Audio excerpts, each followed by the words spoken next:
Bonjour, bienvenue sur le site. Donc aujourd'hui, petite présentation sur les dernières modifications qui ont été faites sur le site. Premièrement, dans la section profil en haut ici. Maintenant, les informations du profil sont divisées à travers différents onglets. Le premier est des coordonnées, très simple, votre nom avec votre adresse et toute l'information. Ensuite, le compte, sur lequel vous avez votre nom d'utilisateur, le courriel alternatif au cas où vous auriez perdu le courriel avec lequel vous avez fait l'inscription. Et c'est ici aussi que vous pouvez faire le changement de mot de passe. Et il y a quelques autres options qui vont arriver plus tard dans le thé. Ensuite de ça, dans la configuration, vous avez la langue de correspondance pour les courriels, français ou anglais, et la langue de l'interface, c'est-à-dire quelle langue par défaut vous voulez à chaque fois que vous vous loguez sur le site. Si vous mettez le mode automatique, à ce moment, le login va regarder les settings de votre furteur et c'est la langue qu'il va prendre. Ensuite, il y a le partage. Le partage est une fonction qui va arriver plus tard, qui va avoir comme principe de pouvoir partager les informations entre les utilisateurs. Et finalement, le curriculum, où vous pouvez rentrer vos certifications, les formations, ainsi que les affiliations, donc les clubs, l'appartenance au club, comme le MAC, l'AMA ou le FFAM en France. Il y a aussi la notification qui n'est pas encore établie, mais qui va arriver bientôt.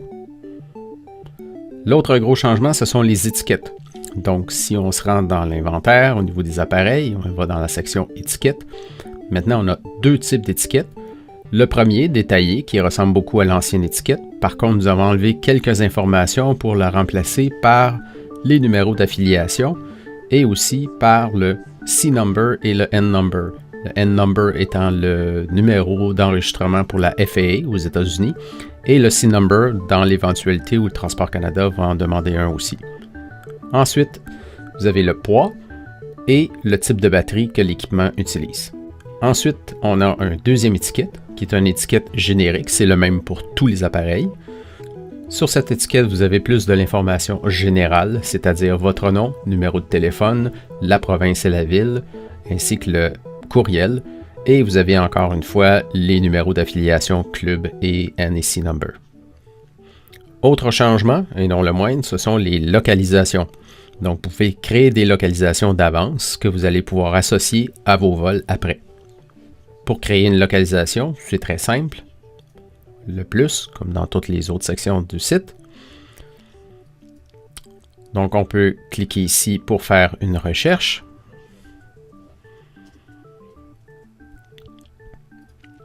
Une fois ma recherche faite, je peux donner un nom à ma localisation. Et ensuite, donner un type à la localisation. Notez ici que le type de localisation est totalement indépendant du type de vol. Donc, vous pouvez faire un vol commercial sur une localisation récréative, il n'y a aucun problème. Et si vous êtes sur les lieux avec votre ordinateur, il y a toujours la possibilité de cliquer le « Trouver ma position actuelle » pour trouver le lieu. Ensuite, on peut rentrer un nom de contact pour ce lieu en question, numéro de téléphone, courriel, et finalement, définir la classe de cette région. Donc ici, on est sur l'île de Montréal. C'est une classe C. On est dans une zone de contrôle de Dorval. Et on peut ajouter cette localisation dans la carte du site avec un rayon. Une fois que cette localisation est créée, on peut consulter les informations. Et dans l'information, on va ici afficher dans la carte de restriction avec un 200 mètres. Donc si on se rend dans l'outil carte aérodrome à éviter. On voit ici que maintenant on a les localisations. Et si on clique sur la localisation, on a l'information du propriétaire, enfin toutes les informations qu'on a rentrées dans la localisation en question. Bon vol!